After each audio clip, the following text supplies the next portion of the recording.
10 years ago, his wife walked out with an old brown suitcase and never looked back.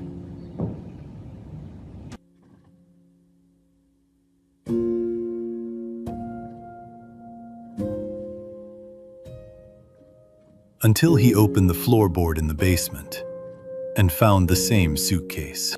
Nico Holloway was 48 years old, and he believed, the way a man believes in the ground beneath his feet, that some things in life simply didn't need to be explained. You worked hard. You kept your word. You built something real, and the people who loved you stayed. He had believed that for 22 years of marriage. Then one October morning, 10 years ago, his wife walked out carrying nothing but an old brown suitcase and never looked back. No fight, no goodbye, no explanation. Just the sound of that suitcase rolling across hardwood floors and the click of a deadbolt that still echoes in his chest when the night gets quiet enough. Here's what nobody knew. That suitcase wasn't empty. And what was inside it was about to change everything he thought he understood about love, sacrifice, and the 10 years he spent hating the wrong person. Before we get into the story, if you've ever loved someone completely and still felt abandoned when you needed them most, stay with me. Chicago, South Side, October 2025. The sky over Bronzeville that afternoon was the color of old pewter, the kind of flat, heavy gray that settles over the city in the weeks before the first real freeze. The leaves on the oak trees lining Cottage Grove had already gone the deep amber and rust of late autumn, and a few of them skipped across the sidewalk in the cold wind like they had somewhere important to be. Nico Holloway stood at the front of a 2-story wooden house on a quiet block he had known his entire life. His grandmother had cooked Sunday dinners in that kitchen.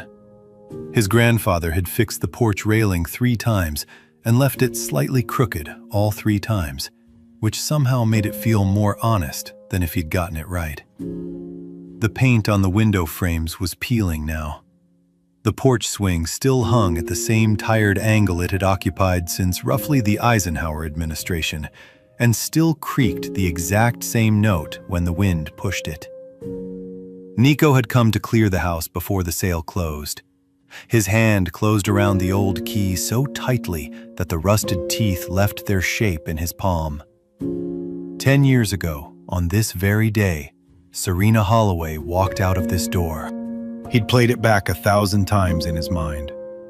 The way she moved quietly through the bedroom that morning. The way she folded a blouse with the same careful attention she gave everything, as if ordinary things deserved to be treated with dignity. He remembered standing in the hallway, watching her, confused, asking what she was doing. She didn't answer right away. She zipped the suitcase, that old brown leather suitcase her grandfather had carried all the way up from Mississippi in 1968, back when he came north looking for something better. And she lifted it like it weighed nothing, though he could see in her shoulders that it didn't. "You have to let me go, Nico," she said. Her voice was low and steady, not angry, not cold, just resolved. "Serena, what does that mean? Where are you going?" She looked at him then. One long look, the kind that carries 100 things that can't fit into words. "Don't look for me." And she walked out into the October drizzle, down the porch steps, down the front walk, and she was gone. He'd stood at that window for 40 minutes before he admitted to himself she wasn't coming back. For a long moment, Nico didn't go inside.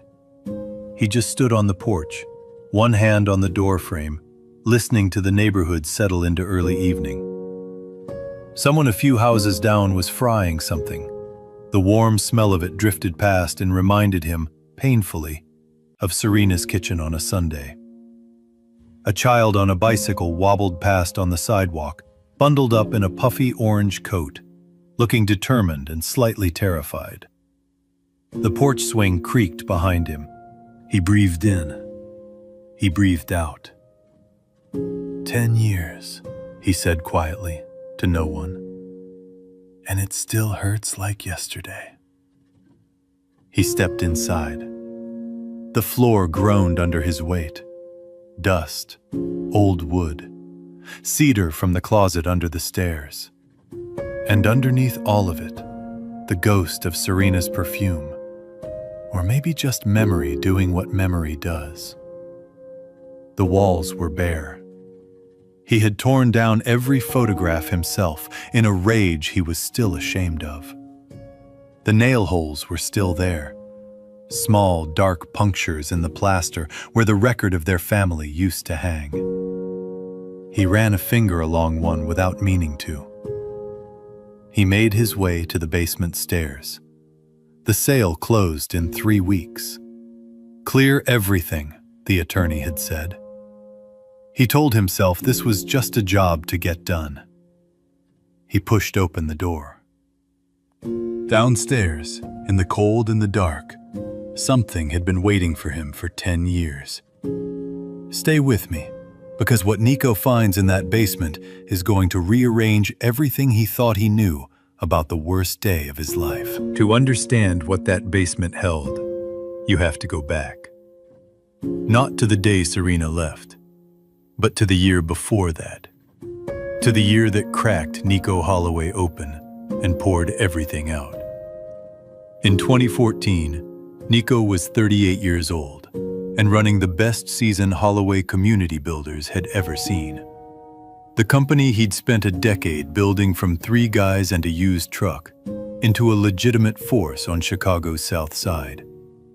They built affordable homes, real homes, not the quick flip plywood and paint jobs that developers liked to dress up for the cameras and drop in communities where black families had been fighting for stability since before Nico was born. Holloway Community Builders put in insulation that actually insulated. Porches that could hold a family reunion without apologizing. They were known, respected, trusted. Reginald Caldwell came into the picture the way charming men always do, smoothly and with excellent timing. He was 44, white, well-groomed, soft-spoken in the way that sounds like gentleness until you listen long enough to realize it's control. He chaired a regional economic development board and wore cufflinks even at casual lunches. He told Nico he believed in what Holloway was doing and wanted to invest. Nico was not naive. He had his lawyer review the paperwork. He did his due diligence. He shook Reginald Caldwell's hand. 11 months later, every newspaper in Chicago was running the story. Southside contractor accused of contract fraud and embezzlement of community development funds. The signature on the forged documents was Nico's. The account the money moved through had Nico's name on it. The clients who were allegedly defrauded were the same communities Holloway Community Builders had spent 10 years serving. Banks froze his credit within 2 business days. 3 contracts evaporated. Former clients stopped returning calls.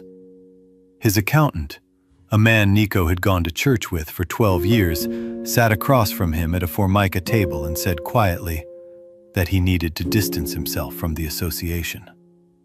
It happened that fast. The kind of fast that lets you know the machinery was already in place before the first domino fell. Nico spent those first weeks in what he would later describe to Ellis as a white-hot fog. He drove past red lights he didn't see.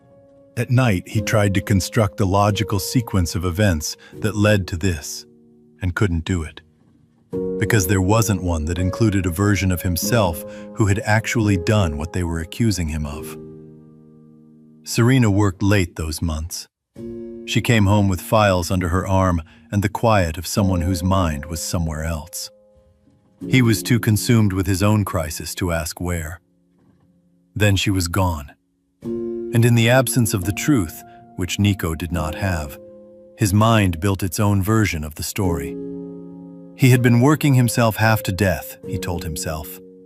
He had been drowning.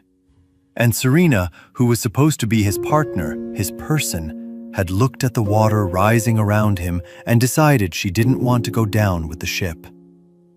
She had taken her grandfather's old suitcase and she had walked.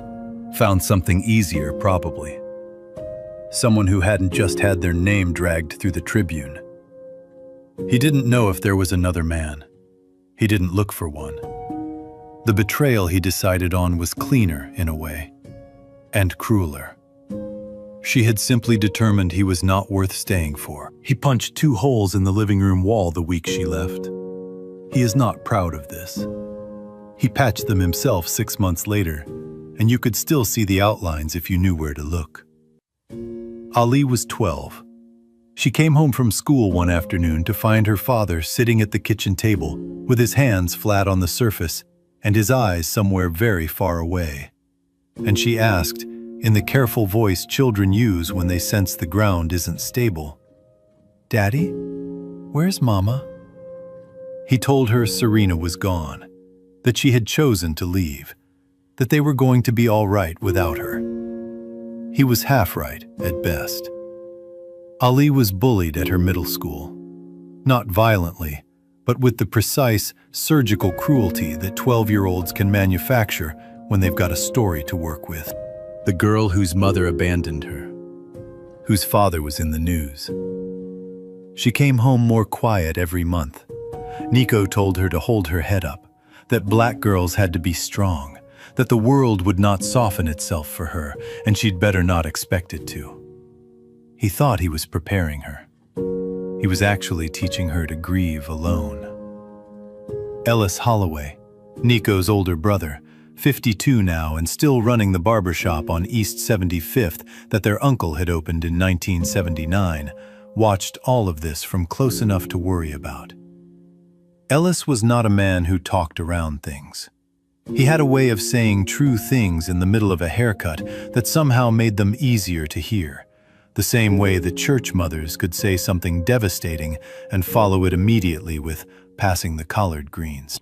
About 8 months after Serena left, while Nico sat in the barber's chair staring at nothing, Ellis set down his clippers and said calmly, "Don't rush to judge your sister-in-law, Nico. Black families move in ways you don't always see. You don't know the full story yet." Nico looked at his brother's reflection in the mirror. She left. What else is there to know? Ellis picked the clippers back up. Didn't push. He was patient, Ellis. He had always been the patient one. Nico would not understand, until 10 years later, what kind of patience that actually required. The strange thing, the thing that Nico could not fully explain away, no matter how tightly he held on to his anger, was the money. He was close to losing the house in the spring of 2016. He'd done the math 3 different times, each time landing in the same place. He had an appointment with a bankruptcy attorney on a Tuesday morning. Monday evening, an anonymous deposit appeared in his business account. $14,000. No note, no sender information. Just a transfer through a community financial cooperative he'd never dealt with, from an account that, when he eventually had it traced, turned out to be a shell managed by a church organization in Milwaukee. He thought it was a mistake. He called the cooperative. They said it was intentional. Donor anonymous. Tagged for Holloway Community Builders. It happened again in 2018. Again in 2020. 5 times over the course of 9 years. Always when he was at the precise edge of a cliff he couldn't climb back from. Always just enough. Never flashy. Never explained. He told himself it was community support. The South Side looking after its own. He thanked God for it, sincerely, at the Baptist church on Sunday mornings, sitting in the 4th pew from the front, where his family had sat for 3 generations. He never once let himself consider who it might be coming from. He was not ready for that truth yet.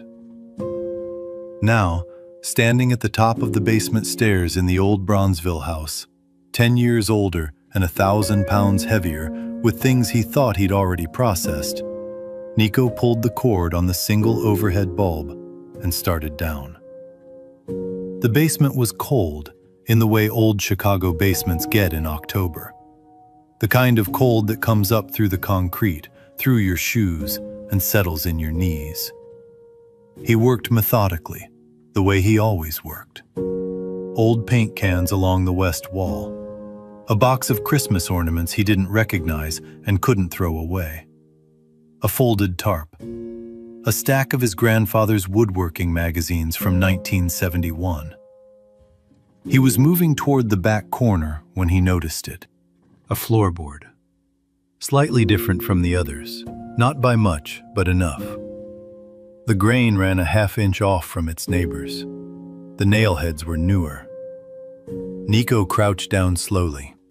He pressed the board. It shifted. He stood up, got a flathead screwdriver from the old tool shelf, and came back. Worked the plank up carefully. Beneath it was a shallow wooden compartment, maybe 8 inches deep.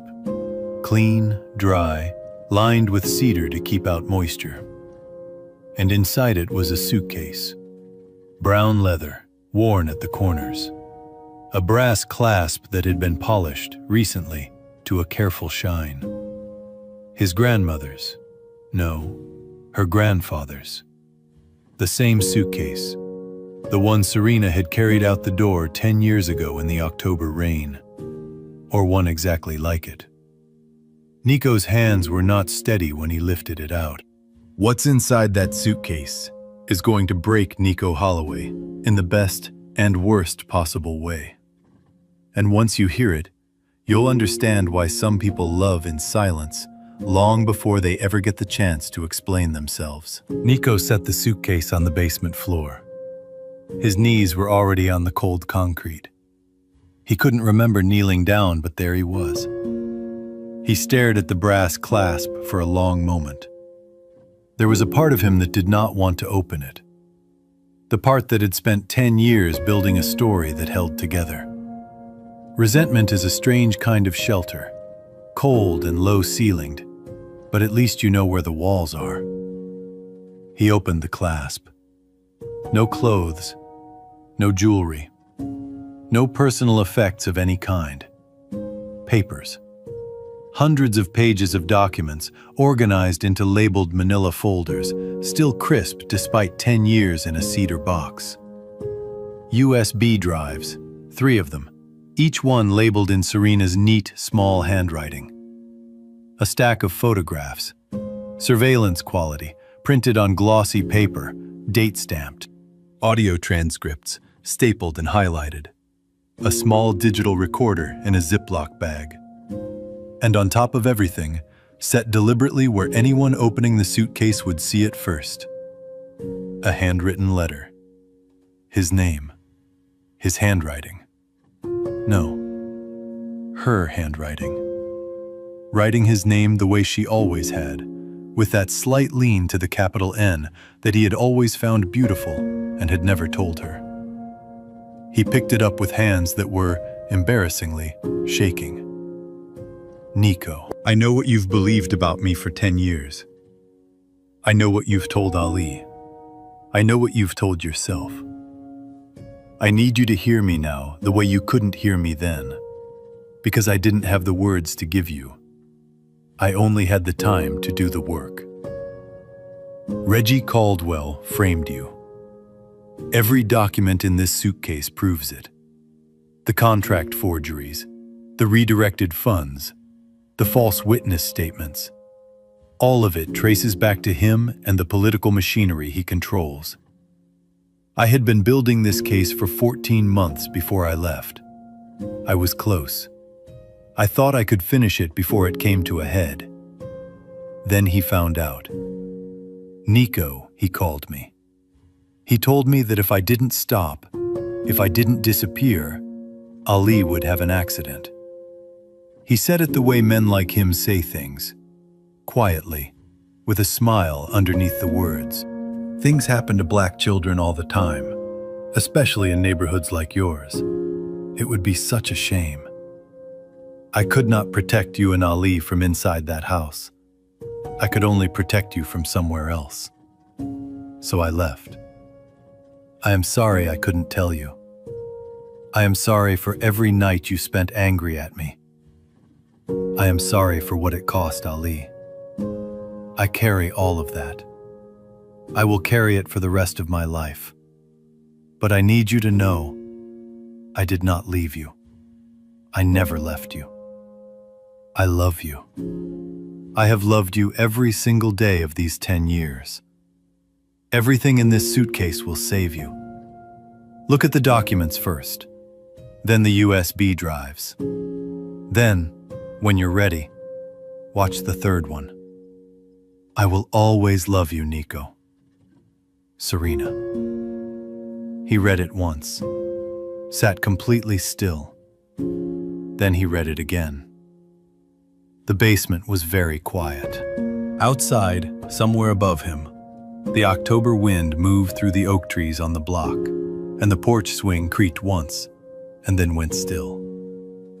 Nico Holloway, 6 feet 2 inches, broad-shouldered, a man who had once gone 12 rounds with a collapsing business and a false criminal accusation, and the complete dissolution of his family, and had come out the other side still standing, put his face in his hands, and came apart. Not gradually, all at once. The way old structures go when the last supporting beam finally gives. Not with warning, not with dignity, just with the complete and immediate release of everything that had been held in tension for a decade. He cried in a way he had not cried since his grandmother's funeral. The kind of crying that is not about sadness exactly. It is about the unbearable, terrible weight of having been wrong. Having been wrong about something you staked years of your life on. Having taught your daughter to be hard against a woman who was, this entire time, quietly working herself to the bone to keep them both alive. He sat on the cold concrete for a long time. Then he reached for the third USB drive. He didn't have a laptop. He had his phone. He dug in his bag for his adapter, connected the drive with fingers that still weren't quite steady, and opened the only file on it. A video, 22 seconds long, shaky, shot covertly, the way you shoot when you need the record but cannot afford to be seen recording. The angle was the inside of what looked like a parked car, and in the frame, slightly through a windshield, was a restaurant table on an outdoor patio. 2 men. One of them was Reginald Caldwell, younger, 10 years younger, but unmistakably him. The hair, the cufflinks, the soft-spoken manner that carried all the way through even without sound. Sitting across from a man Nico didn't recognize. Serena had narrated over it. Her voice was low, a little strained. This is recorded August 14th, 2014. Location, the Lantern Grill, Dearborn Street. Subject, Caldwell, Reginald. Note, this conversation occurred 2 weeks before Nico received notice of the fraud accusations. Then audio, Caldwell's voice, and hearing it 10 years later, in a cold basement, still carrying that particular lull of practiced reasonableness. She keeps digging. It's becoming a liability. You understand what I'm saying. The man across from him said something too low to capture. What I'm saying, Caldwell continued, pleasantly, the way you might say you need to adjust a budget line, is that if she doesn't stay quiet and disappear, things happen. To families, to children, black kids especially. Nobody asks too many questions. It would be such a shame. Nico stopped the video. He set the phone down on the lid of the suitcase. He sat there for 1 full minute, not breathing, not moving, just staring at the cedar-lined compartment and the 10 years of carefully preserved evidence that his wife had risked her life to assemble, and leave him as a lifeline he almost never found. Then he picked up his phone and called his daughter. Aaliyah Holloway was in the UIC Law Library when her phone buzzed. She almost sent it to voicemail. Contracts final in 3 weeks, averaging 5 hours of sleep. But something in her, that quiet antenna children of disrupted homes spend their whole childhoods calibrating, told her to pick up. "Dad?" "Ali." His voice was different. Not broken, but cracked open. "Baby, I need you to hear something." She was already gathering her things, stepping away from the table with her phone pressed hard against her ear. "I'm here, Dad. Talk to me." He read her the letter. She listened without speaking. She was standing in a hallway outside the library, one hand pressed flat against the wall. And by the third paragraph, she was crying without sound. The particular kind of crying you do when you don't want anyone passing by to see. Which meant she was hunching slightly into herself, shoulder to the wall, eyes shut. When he finished, there was a long silence that was not uncomfortable. It was full. "She didn't leave us," Ali said, finally. "No."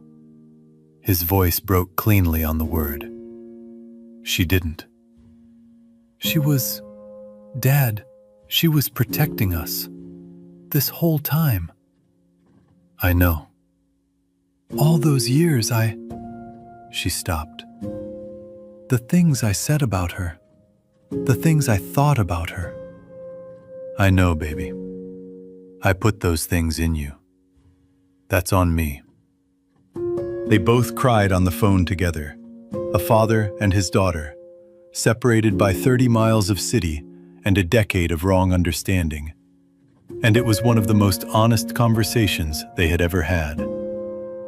When Nico eventually played the video, holding the phone to Ollie's ear so she could hear Caldwell's voice on that patio, he heard his daughter go completely still on the other end of the line. And then, in a voice that had the controlled, measured precision of someone who is going to be an exceptional attorney, "Save that. Don't touch it. Don't send it to anyone. I'm coming." What Ollie finds when she gets to that basement, and what the rest of those documents reveal, is a level of sacrifice so quiet and so total that it will make you reconsider everything you think you know about the people who love you most. Ali drove to Bronzeville in 40 minutes. She was a fast driver, always had been, which gave Nico gray hairs. And she arrived still in her law school clothes, laptop bag on her shoulder, eyes red but dry and focused. She found her father in the basement, sitting cross-legged on the floor, next to the suitcase with the documents laid out around him in careful rows, like he was trying to read a map of a country he hadn't known existed. She sat down next to him on the cold concrete, without a word. They began going through the files together. It took 3 hours. What they found inside those folders was not just a record of Reginald Caldwell's fraud. It was something more layered than that, and more devastating. Serena had documented everything. The shell companies Caldwell used to redirect community development funds. The 3 city officials who had accepted payments to look the other way when complaints were filed. The process by which Nico's signature had been replicated. Caldwell had retained a professional document forger, and Serena had his name, his rate, and a photograph of the two of them meeting at a hotel bar on Michigan Avenue. She had audio recordings of phone calls. She had financial records subpoenaed through the community legal organization before she resigned. She had written in a separate notebook labeled only "For Nico," a precise chronological account of her 14-month investigation. Dates, sources, methods, findings, in the kind of organized, methodical detail that made Allie, who was 3 weeks from finishing law school, murmur quietly, "She was brilliant. She was absolutely brilliant." But none of that was the part that broke Nico. The part that broke him came in the second notebook. This one was personal. No dates on the cover, just Serena's handwriting on the first page. Milwaukee. What I did. What I chose. She had relocated 4 days after leaving Chicago. She had a contact in Milwaukee, a woman from the community organization who helped her establish a new identity, find a room to rent, and understand which questions to stop asking out loud. She cleaned office buildings at night, a 5-building commercial route, starting at 10 p.m. and finishing around 4 a.m. During the day, she slept 4 hours, then worked as a freelance paralegal under her new name, taking cases for a small immigration law firm that paid modestly and asked few questions about her background. She sold her wedding ring in November 2015, her engagement ring in March 2016. The pearl earrings Nico had given her for their 12th anniversary. She had written, "I held them in my hand for a long time before I went into the shop. I wasn't sad about selling them. I was sad about why I had to." But Nico was about to lose the house. The rings are things. Nico and Ali are not things. Nico had to set the notebook down for a moment. There were records of every anonymous transfer, each one documented precisely, the amount, the date, the routing through the Milwaukee church cooperative that passed the funds along. She had kept it all. 14 transfers over 9 years, totaling slightly more than $90,000. Cleaning office buildings. 4 in the morning, alone, in a Wisconsin winter. Ali made a sound beside him that was not quite a word. There was one more section in the notebook, the hardest one.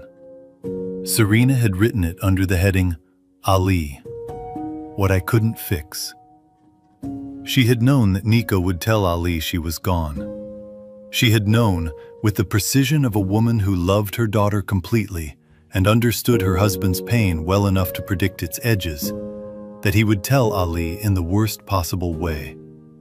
Not with cruelty, but with the particular damage of a wounded person trying to protect themselves by building walls where there should be windows. So she had done something that Nico had no knowledge of whatsoever. Ali had known, on some level, that something was different on Sunday nights.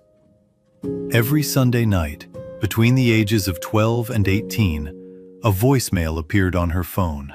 Not a call, a voicemail, already recorded, always appearing sometime between 9 p.m. and midnight. The caller ID always read, unknown. She had not told her father about them. She was not sure in the early years why she kept them. Later, she understood that she kept them the way you keep anything that is one of the only things holding a part of you together. The voicemails were her mother's voice, not explaining, not telling the story Serena couldn't yet tell, just present, asking about school, mentioning a book she thought Allie might like, saying once, in the quiet voice of a woman who is choosing her words very carefully, "I know things don't make sense right now. They will. And when they do, I need you to know that not one single day has passed where I have not loved you with my whole heart. Not one day, baby girl. Not one." There were 6 years of those voicemails. 312 of them. Serena had recorded them herself, mimicking her own warmth, keeping them as ordinary and maternal as she could. Because she knew that what Allie needed was not drama or mystery. She needed the sound of her mother's voice saying ordinary things. She needed to hear that she was loved in the specific, domestic, daily way that children need to be loved. Allie, reading this, said nothing at all for a long time. She was sitting with the notebook in both hands, very still, the way she got when she was thinking something through that was going to change how she understood something important. Then she looked at her father. "I kept them," she said. "I still have them. Every single one. I never deleted them." Nico looked at his daughter. "She was there," Holly said, and her voice was very quiet. "She was there the whole time, and I didn't know it." They drove to Ellis's barbershop at 6:45 in the evening, arriving just before he locked up. Ellis was sweeping the floor when the bell on the door jangled, and he looked up and saw his brother's face and the expression on it, and set the broom against the wall without a word. "How long did you know?" Nico asked. Ellis sat down in one of the barber chairs. He was quiet for a moment, the kind of quiet that is not evasion, but respect for the weight of what's being asked. "She came to me in 2015, Ellis said, 2 months after she left. She needed someone to move the money without it tracing back to her. She sat right there." He nodded at the waiting chairs. "And she was the calmest person I had ever seen in a situation that was anything but calm. She told me what Reggie had threatened, made me swear on Mama's name to keep quiet until she said otherwise." Nico said, "You watched me hate her for 10 years. "Yes, and I watched you survive for 10 years because of what she was doing." Ellis leaned forward. "I told you more than once, don't rush to judge her. You weren't ready to hear it. Wasn't my place to force it." "I said things about her, Ellis, bad things, to her own daughter." "I know, and she knew you would. She still chose to protect you." He let that settle. "The question now is what you do with it." Nico nodded slowly. He was not a man who arrived at things quickly. He turned them over, tested them, looked at them from multiple angles. But he was also not a man who, once he understood something, looked away from it. "Where is she?" he asked. Ellis reached into his apron pocket and set a folded piece of paper on the armrest between them. "Milwaukee," he said. "She never left Milwaukee. She's been there the whole time. I think," he paused, "I think she's been waiting." What Nico Holloway does next, and what he finds when he finally comes face to face with the woman who gave up 10 years of her life to save his, is the part of this story you will be thinking about long after it ends. The drive from Chicago to Milwaukee is about 90 minutes. Nico made it in just over an hour. He didn't listen to music. He didn't call anyone. He drove in silence through the city, and then the suburbs, and then the long dark stretch of I-94 where the lights thin out and the sky opens up. One hand on the wheel, going over and over in his mind the things he needed to say, finding them inadequate, one after another, discarding them. He had given speeches at city council meetings. He had addressed rooms full of skeptical developers and community leaders, and once, memorably, a federal housing inspector who had arrived clearly expecting to find problems. He was not a man who ran out of words easily. He had none for this. He followed the address Ellis had written down to a street on the near north side of Milwaukee, a neighborhood of older apartment buildings, neatly kept. The kind of block where everyone knows each other's cars and someone has flower boxes in every window. He parked, sat in the car for a moment. Then he got out, walked up to a second-floor door, and knocked. The door opened, and there she was. She was thinner, visibly so, in the way of someone who had worked their body hard for a very long time. Her hair, which she had always kept natural and full, had gone gray at the temples and in two wide streaks that framed her face. She was wearing a faded sweatshirt and reading glasses pushed up on her head, the way she used to wear them when she was working at the kitchen table. Her eyes were the same, sharp, warm, sorrowful, and utterly undefeated. She looked at him for one long moment. She did not look surprised. She looked relieved, Nico thought. The way a person looks when they have been carrying something at a very high altitude for a very long time, and they are finally allowed to set it down. "You found it," she said. "I found it." She stepped back from the door. He stepped inside. The apartment was small and spare, clean, organized. She had always been that way. A stack of files on the kitchen table, a legal pad with handwritten notes. On the counter, a coffee maker with a mug still steaming beside it. On the shelf above the window, a photograph he hadn't expected. Him and Ali.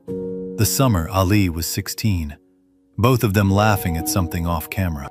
He didn't know how she had gotten it. He found, at this particular moment, that he didn't need to ask. They stood in the center of the small living room and looked at each other for a long time. The kind of long that holds an entire decade inside it. The apologies that exist in that kind of silence would take a year to say out loud, so they didn't say them yet. They would get there, but first, they just stood. Then Nico closed the 4 feet between them, and he put his arms around his wife, and she put her face against his chest, and they held on. No words. Not yet. Just the two of them, and 10 years, and a cold October night, and the particular grace of being able to tell someone, with your arms and not your mouth, that you are sorry, and you were wrong, and you never stopped, and you are here. Ali arrived 2 hours later. She had driven herself, and she had not told anyone she was coming. And when Serena opened the door and saw her daughter standing in the hallway, 22 years old, tall, her mother's eyes in her father's face, she pressed a hand over her mouth. Ali said, "I kept the voicemails." Serena nodded. She couldn't speak. All 312 of them. Serena made a sound that was not quite crying and not quite laughing. Ali stepped through the doorway, and mother and daughter held each other in the narrow hallway of a Milwaukee apartment, while Nico stood in the kitchen, pretending to look at something else, and not managing it particularly well. They talked until 3 in the morning. All 3 of them around the small kitchen table, the way the Holloway family used to talk. Back when Allie was still small, and the house on Bronzeville was full. And the worst thing on any given Tuesday was whether anyone remembered to pick up cornbread on the way home. They talked about the last 10 years, carefully, in the way you handle something that is precious and also cracked.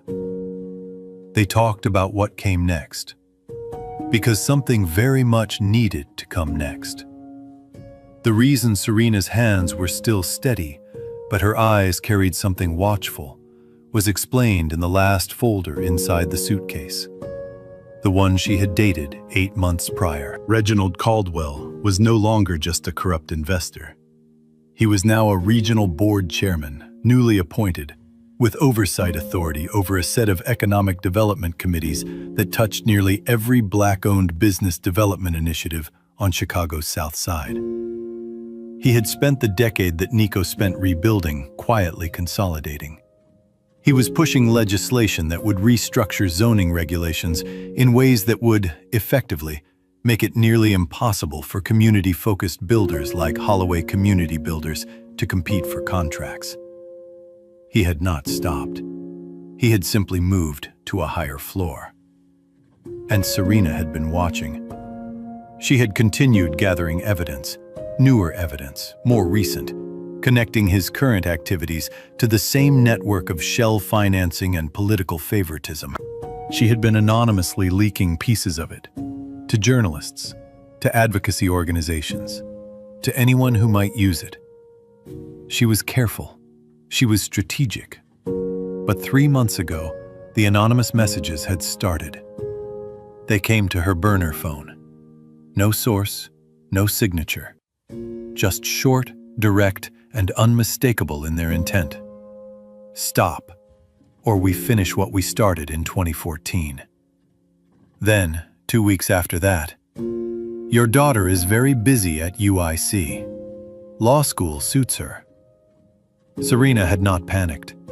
She did not panic easily, but she had made a decision.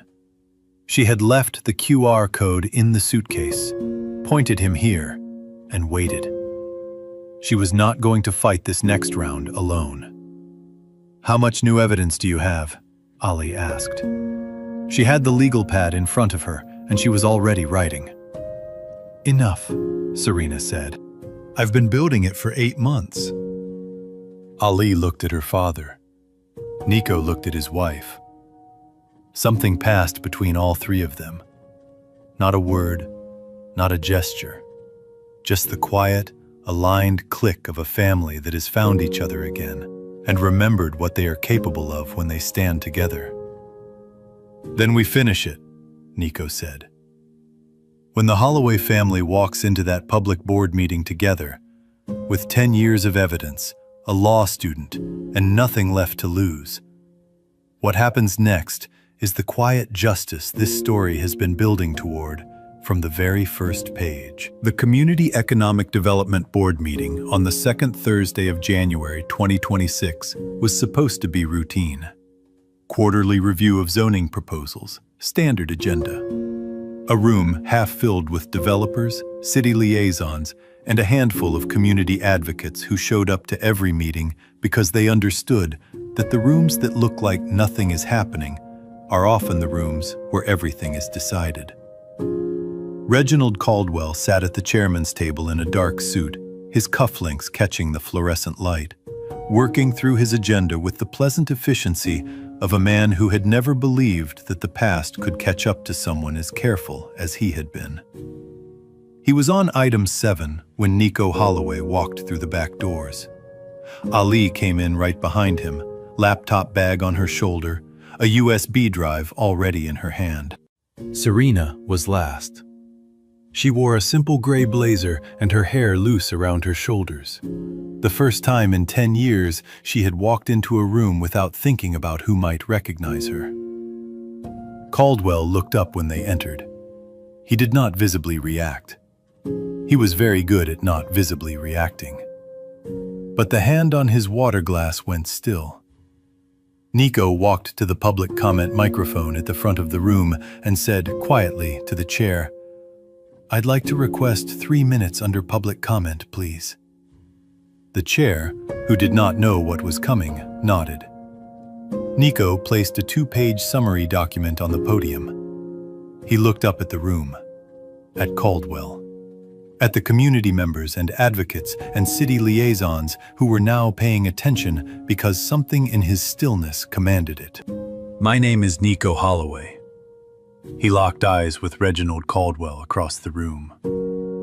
11 years ago, this man falsely accused me of fraud. He destroyed my business, drained my savings, and stole a decade of my family's life. His voice cut through the silence like a blade. "Tonight, I bring the truth." He slammed the USB drive onto the podium. Forensic records, recorded statements, verified evidence, all proving Reginald Caldwell orchestrated the fraud, rebuilt his corrupt network, and is now using this board to push laws that enrich himself while crushing Black-owned communities. He leaned forward, voice thundering. "I am not here to debate. I am not here to be polite. I am here so this community can finally hear the truth, in the very room where it was stolen from them." The entire room fell into a suffocating, deathly silence. No one dared to breathe. Caldwell said nothing. His face had gone very still. That particular stillness that is not calm, but the management of panic. He looked, for the first time in 11 years, like a man who understood that the walls of the structure he had built were not going to hold. The investigation that followed took 3 months. Caldwell resigned from the board within 10 days, citing health considerations, in the kind of statement that fools no one and is not meant to. By March, the Attorney General's office had opened a formal inquiry. By spring, 2 of his associates had provided testimony in exchange for reduced exposure. The forensic trail Serena had assembled over 9 years was, as Allie told her supervising professor at UIC, who had quietly agreed to serve as consulting counsel, the most comprehensively documented piece of white-collar fraud preparation I have ever seen built outside of a federal agency. Holloway Community Builders filed a civil suit. The outcome was still pending. These things move slowly, and Nico was patient enough to wait. But the settlement discussions, his attorney reported, were going in the right direction. On a Saturday in late March, the Southside Baptist Church held a small ceremony. Not a wedding, not exactly. A renewal, which is a different thing. A wedding is a beginning. A renewal is an acknowledgement. We have been through what we have been through. We are still here. We choose this, again, with full knowledge of what it costs. The church smelled of coffee and old wood and someone's sweet potato pie that had been brought for the reception and was making the entire vestibule impossible to concentrate in. The morning light came through the south-facing windows in long, warm rectangles that fell across the pews the way light does in old black churches. Like it, too, belongs there and always has. Aaliyah Holloway stood beside her mother in a deep burgundy dress, serving as maid of honor and, quietly, as the best version of herself. The woman she had grown into, partly because of a mother who had loved her through 6 years of Sunday night voicemails, and partly because of a father who had survived something that would have finished lesser men, and partly because of the specific, irreplaceable toughness of having been through fire and come out knowing what you are. Nico spoke to the gathered community briefly before the ceremony proper. For 10 years, he said, I believed I was abandoned. I want to stand in front of the people who held me up during those years and tell you the truth. I was not abandoned. I was being loved in the strongest way I have ever witnessed, by a woman who gave up everything she had to protect me and my daughter, and asked for nothing in return. Not recognition, not gratitude, not even to be understood. He looked at Serena. Black women have been carrying the weight of this family and this community for a long time, and they have done it quietly, and they have done it with everything they had. I did not see it when I needed to. I see it now. That evening, back in the Bronzeville house, which the sale had been quietly canceled on because some things are not meant to be given away, Serena set the worn brown suitcase on the shelf in the living room. Not in a closet, not in the basement. On the shelf in the main room, like a family treasure. Because that is what it was. Nico stood beside her and looked at it for a moment. You said there was one last secret inside. She smiled. Not the controlled smile she had worn through 10 years of self-imposed exile. The real one. The one that came slow and broke wide at the end and always had. I did say that. Are you going to tell me what it is? I will. She leaned into his shoulder. But you have to promise me something first. What? Promise me you'll listen all the way through before you decide what to do about it. He looked at her. There was, he noticed, a particular quality in her eyes when she said it.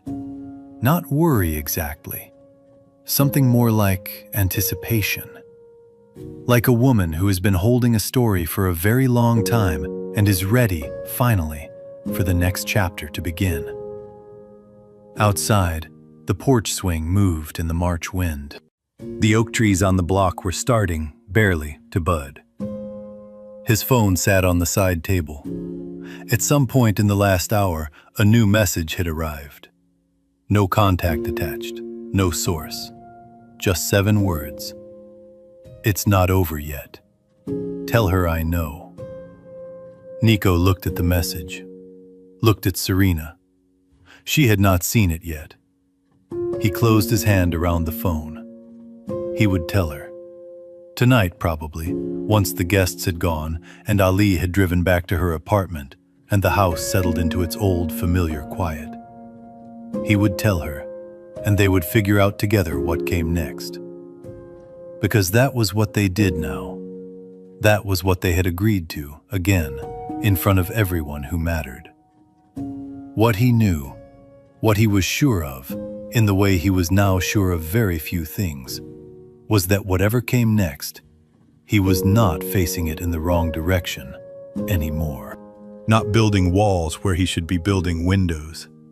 Not defending himself against the people who loved him. Some lessons take 10 years to learn. That doesn't make them less true. This story teaches us something small and specific and true. Nico spent 10 years certain he understood what happened. He had the evidence of his own eyes, a door closing, a suitcase rolling, a woman walking away in the rain. He built his whole understanding of those years on that image, and he was wrong. Not because he was weak or foolish, but because he only had part of the picture. Most of us have a story like that somewhere. A person we wrote off. A silence we decided meant indifference. A leaving we called abandonment before we knew what it cost the one who left. Here is what this story asks of you, practically. Tonight, or this weekend, find one relationship, a grown child, a sibling, an old friend you haven't spoken to in years, where the distance between you is built on a version of events you have never fully verified. Don't call them yet. Just write down, on a notepad or the back of an envelope, the one thing you decided about them that you accepted without ever asking if it was true. Just write it down. Look at it. That's the suitcase. You don't have to open it today, but now you know it's there. The people who love us most are not always the loudest ones in the room. Sometimes they are the ones who quietly carried something you never saw and said nothing, because saying nothing was the only way to keep you safe. That kind of love doesn't ask to be understood. It only asks, eventually, to be recognized. This story was created by a human with help from AI. It only wants to whisper that kindness has the power to change destiny. And even when everything seems to fall apart, life always has a miraculous way to restore balance. Production team, story and screenplay by Quinn Fung. Character development and visual conceptualization by Chris Nguyen. Video scripting and scene adaptation by David Nguyen. A passionate team dedicated to bringing this story to life.